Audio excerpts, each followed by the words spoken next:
Hello there, my name is Richard. I'm an assistant minister at Thundersea Congregational Church. You might know me by me coming into your school to do assemblies, and that is what I'm doing today, but just in a different way. Firstly, I need you to get warmed up and ready for this assembly ahead. So wherever you're watching this, whether you're standing up or sitting down, you can take part in this very high intensity workout routine. So firstly, you need to get your left arm and raise it up and hold it. 5, 4, 3, 2, 1. Well done. Okay, just shake that off. Okay, right arm. 5, 4, 3, 2, 1. Okay, well done. Okay, maybe now if you're just ready for this, both arms, same time. 5, 4, 3, 2, 1. Okay, and down. And then finally, we're just going to wiggle our fingers like this to the side, and if you can manage it, just down to the side. Well done, that was pretty intense. Well, actually it wasn't really. I mean, that wasn't a high intensity fitness program. It certainly wouldn't do you as a warm-up if you wanted to go for a run. But I'll tell you what, one thing that's really important in life is to be fit and to be healthy. And perhaps you are wanting to get involved with more exercise and running, and perhaps you might have even set yourself some goals to become more fit this year, maybe to run some races or run even a marathon. Wow, 26 miles of running. My father-in-law, when he was with us, Mark, wanted to run a marathon. He set himself that goal to run 26 miles.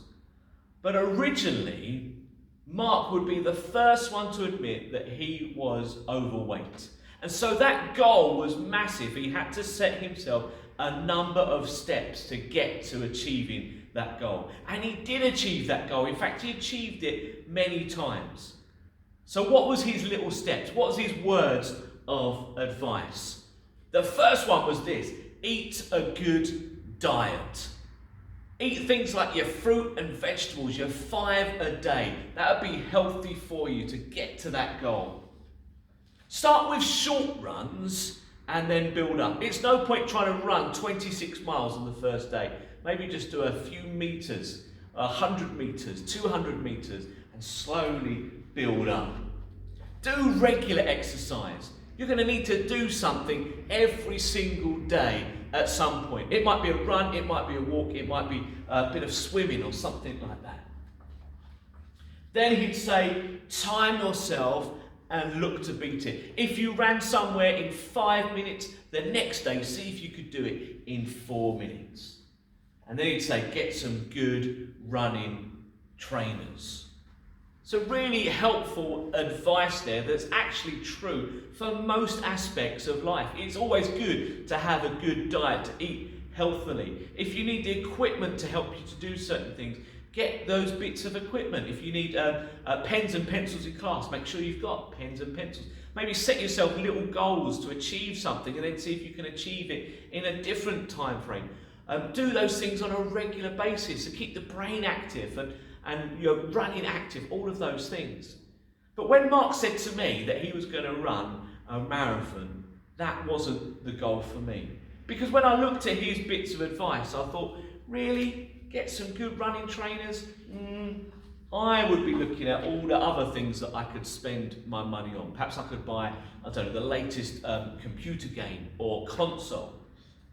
Eat a good diet? Yeah, but I'm going to have to give up on the chocolate and the sweets and the burgers, all the good things that aren't that good for us.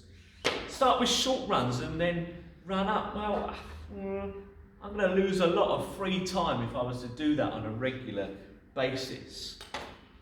Do regularly, but I've got loads of television to watch, loads of box sets to catch up on. And then time yourself and look to beat it. I've got lots of other things to do. Things come along that try and distract us and tempt us away from achieving the goal that we lay before us. Even the little steps to get there. It happened to all of us, to the best of us. In fact, it even happened to Jesus. There's a recording in the Bible of Jesus being tempted to give up on his goal. What was Jesus' goal? I think it was to point us towards God, to show us that there's a God that loves us and cares for us and wants us to care and love and respect one another as well.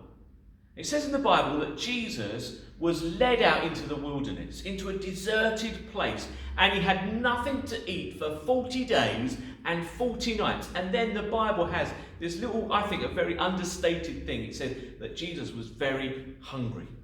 And at that point, in his hunger, the devil comes along to tempt him away from this goal, to try and distract him, to try and get him to give up on achieving those things in his life. In fact, the first thing that the devil does is he picks up some stones and he says to Jesus, if you are the Son of God, turn these stones into bread. Wow, what a temptation for someone that was hungry.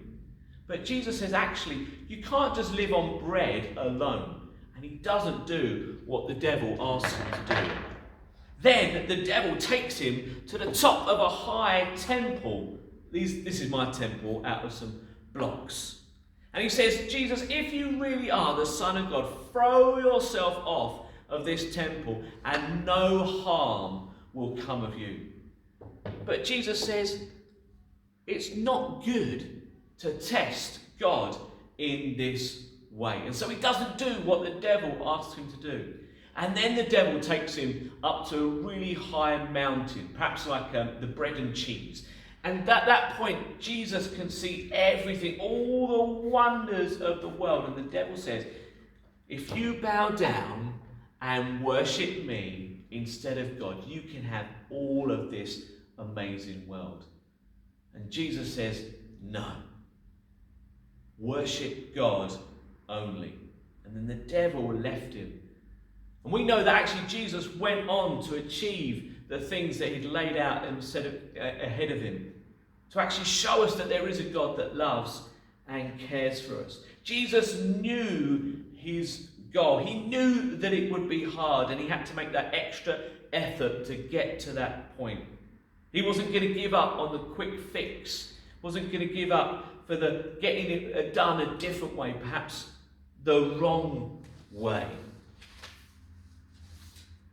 These objects here represent the way that Jesus was tempted to give up on his goal. He could have turned those stones into bread, but he knew that actually that wasn't enough, because you could eat that bread, but you'd be hungry the next day. He knew that there was a bigger thing for him to do, to help people and show people a new way of living.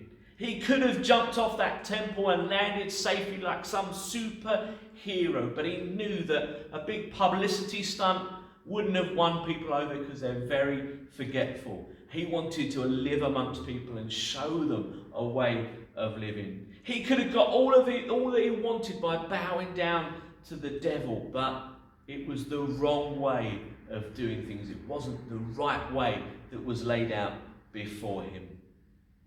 I wonder if you have set yourself a goal in life. It might be a goal just for this week to do better in a certain subject. It might be something for this term or this year ahead or the next 5-10 years. It might be that you want to get better in sport or get fitter or faster or run further than you've ever run before. It might be to do your homework on time, to get better grades. It might be to love and care and appreciate people more. It might be that you want to become the next Prime Minister of the UK. But whatever your goal is, temptation will come and will try and make you give up. It's important to stay on task, to keep your eyes on that goal and take small steps. And some of those steps you might stumble upon. Don't give up. Dust yourself down. Get up from that mistake. Learn from it and set your eyes on that goal again. And think of all the people that are around you that can help you with achieving that goal. Friends, family, teachers, and perhaps even a faith in God. Get back up and try again. I'm going to finish in a prayer. If you'd like to join me in a prayer, you can do. We just pause for a moment and we just think about this. Heavenly Father, thank you for life. I thank you that there are things that we can achieve in life. There's also problems and challenges that come against it. But just like Jesus, we can overcome those temptations. We can get back up and we can consider the goal as being something so much more valuable than anything else. Help us to set our eyes on the goal and achieve great things. Amen. Thank you for listening. I'll see you guys soon.